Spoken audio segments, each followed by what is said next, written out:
საღამო მშვიდობის ეთერშია გურიის ახალი ამბები, მე გიორგი დოლიძე ვარ. ლიხაურელთა ელექტრონული პეტიცია შეზღუდული შესაძლებლობების მქონე პირთათვის ადაპტირებული გარემოს შექმნის მოთხოვნით. ასევე კურორტ გომის მთის შემოქმედის ადმინისტრაციულ ერთეულში განსაზღვრება. ეს ის საკითხებია, რომელზედაც დღეს საკრებულოს ბიუროს ხთომაზე იმსჯელეს. დღეს ოზურგეთის მუნიციპალიტეტის საკრებულოს ბიუროს ხდომაზე დღის წესრიგით გათვალისწინებული 5 საკითხი განიხილეს. ერთ-ერთი პირველი საკითხი სოფელ ლიხაურიდან შემოსული ელექტრონული პეტიცია იყო. პეტიციით მოსახლეობამ შეზღუდული შესაძლებლობების მქონე პირთათვის ადაპტირებული გარემოს შექმნა მოითხოვა, რომელიც სამომავლოდ მათი დასაქმებისა და სოციალური საწარმოს შექმნის წინაპირობა გახდება. პეტიცია ეხებოდა სოფელ ლიხაურში ადაპტირებული გარემოს შექმნას და ამის გამო ჩვენ რამოდენიმე ადამიანი, ჩემი მეგობრები, გუნდი, რომელიც არის გაერთიანებული ორგანიზაცია, საქველმოქმედო ორგანიზაციაში თანადგომა ერთსულოვნებაში, მივედით დასკვნამდე, რომ ეს ჩვენ შეგვიძლია, მაგრამ მხარდაგჭერა გვჭირდება მუნიციპალიტეტის მხრიდან და ეს პეტიცია კიდევ ერთხელ მინდა ხაზი გაუსვა, რომ ძალიან კარგი სახე მიიღო ამან ელექტრონულმა ვერსიამ, რომელიც ხელს უწყობს მოსახლეობას და მმართველობას შორის კომუნიკაციას.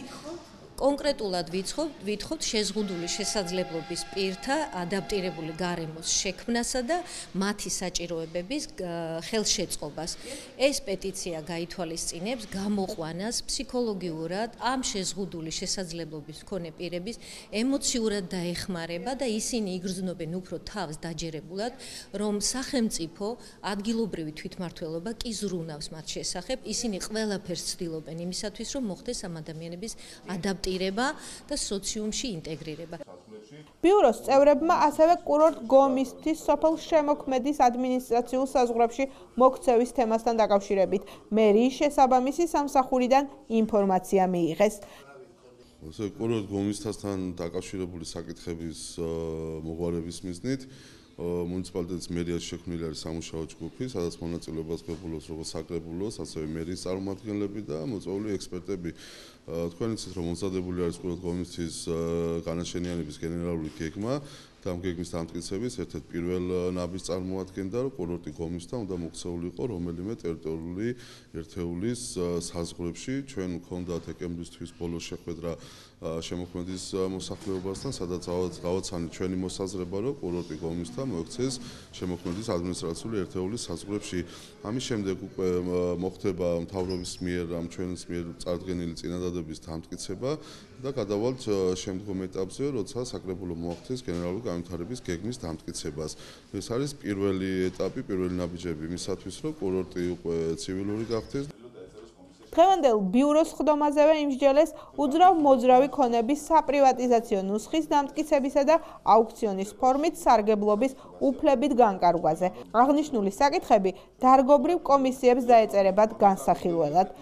საკრებულოს ბიუროს მორიგის განხილული იქნა ქონების განკარგვასთან დაკავშირებული მერის მიერ ინიცირებული სამართლებრივი აქტების პროექტები. შესაბამისად, ოზურგეთის მუნიციპალიტეტის რეგლამენტი ითვალისწინებს ბიუროს გადაწყვეტილებით შემდგომი პროცედურების განსაზღვრას.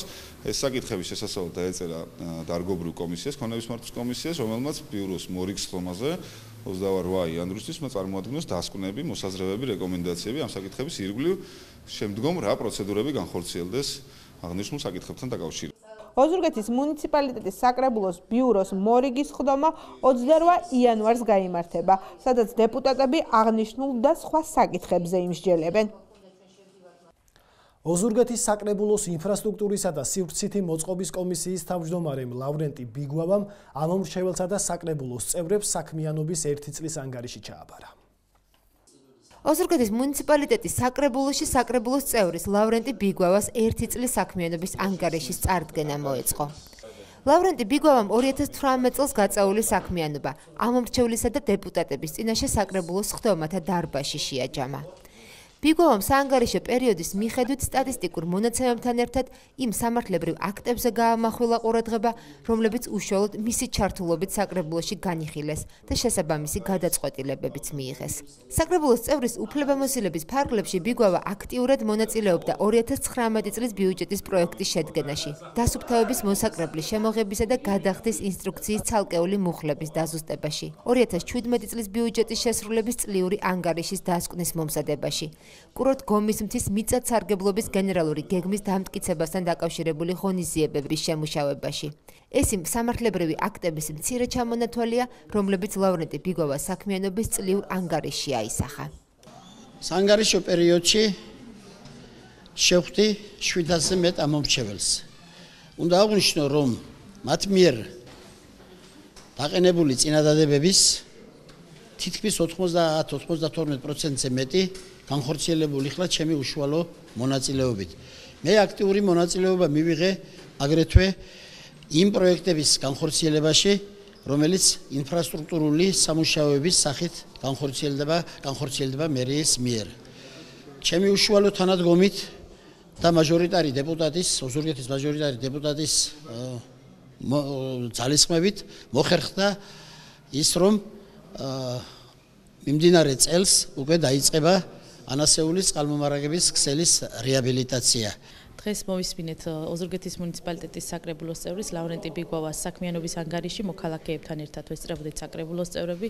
ძალიან საინტერესო წარმოაჩინა მისი საქმიანობის ანგარიში გაწეული 1 წლის მანძილზე 2018 წლის მანძილზე მან ძალიან საინტერესოდ იმუშავა როგორც კომისიის მუშაობაში, ასევე ფრაქციის შიგნითაც.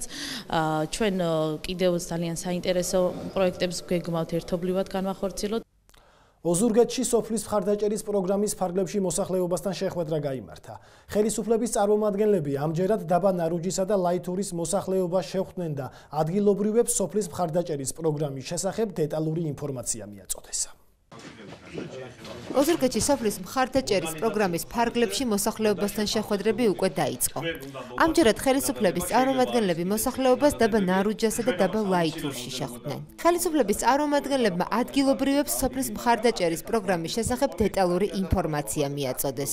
მთავრობის გადაწყვეტილებით სოფლის მხარდაჭერის პროგრამა წელს აღდგა. მის ფარგლებში მოსახლეობის მიერ პრიორიტეტად დაყენებული სხვადასხვა ინფრასტრუქტურული პროექტები განხორციელდება. საქართველოს მთავრობის გადაწყვეტილებით 2019 წლიდან აღდგა სოფლის მხარდაჭერის პროგრამა. სწორედ აღნიშნული პროექტის ფარგლებში ოზურგეთის მუნიციპალიტეტში დღეს უკვე დაიწყო სოფლის კრებები. აღნიშნული პროექტი თავის შინაარსით არის ძალიან მნიშვნელოვანი და მისი მთავარი ხიბლი არის ის, რომ სწორედ თითოეულ სოფელში, თითოეულ სოფლის მაცხოვრებლებს აქვს იმის შესაძლებლობა, რომ მოახდინოს თავიანთი სოფლის პრობლემის იდენტიფიცირება და სწორედ მათ მიიღონ მონაწილეობა პრობლემის მოწესრიგებაში და მოგვარებაში. უკვე თებერვლის ბოლოსთვის აბსოლუტურად ყველა კრება რეგიონის მასშტაბით იქნება დამთავრებული, დაუქმებული და შესაბამისი პრიორიტეტებიც იქნება განსაზღვრული. დღეიდან დაიწყო ოზურგეთის მუნიციპალიტეტის სოფლებში მოსახლეობასთან შეხვედრა. უმრავლესობის გადაწყვეტილებით შერჩეული იქნება პრიორიტეტები, ასევე 537.000 ლარს, რომელიც გამოყოფილია ჩვენი ცენტრალური ხელისუფლებიდან, ადგილობრივი ბიუჯეტიდან ვამატებთ 537.000 ლარს 100%-იანი თანადაფინანსებით. ყველა შეუძლია მიიღოს მონაწილეობა თავის სოფლის კეთილდღეობაში, ინფრასტრუქტურული და სხვა პროექტის განხორციელებაში. ვფიქრობ, რომ ძალიან მნიშვნელოვანი თემა გადაწყდა პრობლემა ცენტრალური პარკის მოწყობა და ვფიქრობ, თითოეული ის პრობლემა, რაც დაფიქსირდა, არის მნიშვნელოვანი, მაგრამ ერთმანეთთან და მკაფიოდ მნიშვნელოვანი, რაც გადაწყდა, ეს უფრო ვფიქრობ, რომ არის პრიორიტეტული. ესეთი თემა გადაწყდა, რომელიც მომავალი თაობის აღზრდას, ესე იგი ჯანსაღი ცხოვრების წესს და ასე საკითხებთან დაკავშირებით გადაწყდა სოფლის პროგრამა. აი ყველას მივესალმები, რა სასიხარულოა, რომ ეს საკითხი გადაიჭრა ასე დადებითად. პირველ რიგში მადლობა უნდა უთხრა მთავრობას, რომ აღადგინეს ის ძველი სოფლის პროგრამა, განახლდა ყოველ მიზეზს გარეშე სოფელში ამით კეთდება ამბულატორია, რომელიც ავარებულ მდგომარეობაში არის. ამჟამად მისი გარემონტება მიზანშეწონილად მიმაჩნია და მე დაუჭირებ ამ პროექტებს მხარი. ქართული თეატრის დღესთან დაკავშირებით ვაჟა-ფშაველას სახელობის თელავის სახელმწიფო პროფესიულმა დრამატულმა თეატრმა საზეიმო ღონისძიებებს უმასპინძლა. ქართული თეატრის დღესთან დაკავშირებით ვაჟა-ფშაველას სახელობის თელავის დრამატულმა თეატრმა საზეიმო ღონისძიებებს უმასპინძლა. სპეციალურად ამ დღისთვის თელავს საქართველოს პრეზიდენტი და ხელისუფლების წარმომადგენლები სტუმრობდნენ. თელავში ასევე იმყოფებოდა ოზურგეთის დრამატული თეატრის სამხატვრო ხელმძღვანელი ვასო ჩიგოგიძე. ღონისძიებების ფარგლებში საქართველოს დამსახურებული არტისტის, ღირსების ორდენის კავალერის, ვანო იანტბელიძის 65 წლის საიუბილეო საღამო გაიმართა. მსახიობს ქართული კულტურის განვითარებაში შეტანილი წვლილისთვის სამინისტროს უმაღლესი ჯილდო, ხელოვნების ქურუმი გადაეცა. უკვე შემდეგ კი საზეიმო ვითარებაში ვანო იანტბელიძის სახელობის ვარსკვლავი გაიხსნა.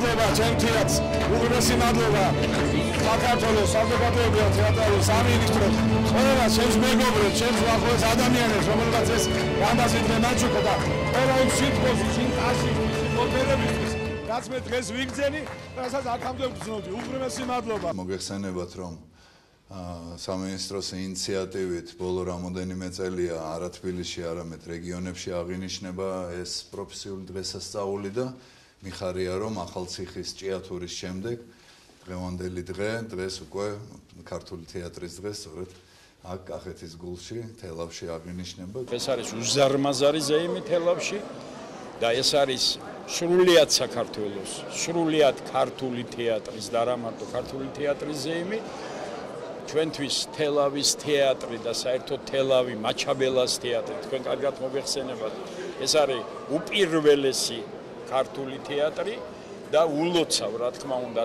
თელავს და თელავის თეატრს რომ ეს დღესასწაული დღეს თელავში ჩატარდა და ამავე დროს მინდა ჩემს მეგობარს მართლაც უზარმაზარ არტისტს და შესანიშნავ მოქალაქესა და ძალიან დიდ არტისტს, ძალიან დიდ ადამიანს, ჩემს ვანოს კიდევ ერთხელ მიულოცო დაბადებიდან 65 წლისთავი და ასევე აი ის უზარმაზარი ფაქტი, რომ გაიხსნა ვანო იან თბილისის ვარსკვლავი.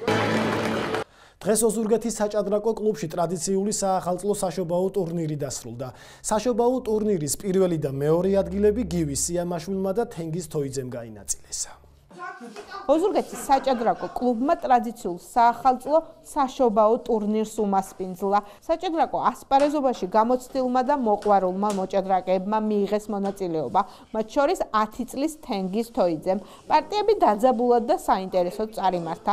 საბოლოოდ კი 4-ეული გამოვლინდა, რომლებმაც წლევანდელ ასპარეზობაში ყველაზე მაღალი ქულები დააგროვეს. წლევანდელი საახალწლო ტურნირის გამარჯვებული გივის სიამაშვილი გახდა. მეორე ადგილზე 10 წლის თენგიზ თოიძე გავიდა.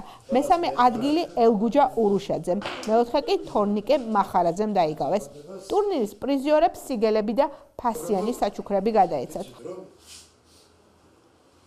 ტრადიციული ტურნირია, საშობაო საახალწლო ტურნირი ყოველწლიურად ტარდება, საკმაოდ მაღალ დონეზე ჩატარდა, ძლიერმა მოჭადრაკეებმა მოიყარა თავი და გამარჯვებულის ვინაობა დამატებით პარტიებში გადაწყდა 10 წლის მოსწავლე თენგიზ თოიძემ თამამად იბრძოლა გამოცდილ მოჭადრაკეებში და ჩემპიონატის მსვლელობისას მოახერხა კიდეც ჩემი დამარცხება, მაგრამ დებულების თანახმად თანაბარი ქულების შემთხვევაში გადათამაშება გახდებოდა საჭირო და მხოლოდ დამატებითი პარტიების გამარჯვების წყალობით მოახერხე პირველ ადგილზე გასვლა და ულოცავ მას ამ დიდ წარმატებას. კარგი წარმომადგენლობით ტიტულოვანი გამოცდილი მოჭადრაკეები მონაწილეობდნენ, დაღვინებული მოჭადრაკეები და მათ შორის იყო პატარა 10 წლის თენგო თოიძე, რომელმაც შარშან ძალიან ბევრ ტურნირში მიიღო მონაწილეობა რესპუბლიკურში, რეგიონალურში, კარგად გამოვიდა და ჩავთეთ როგორც ექსპერიმენტალური წესით, მაგრამ არ გამოვიდა მასეთლად.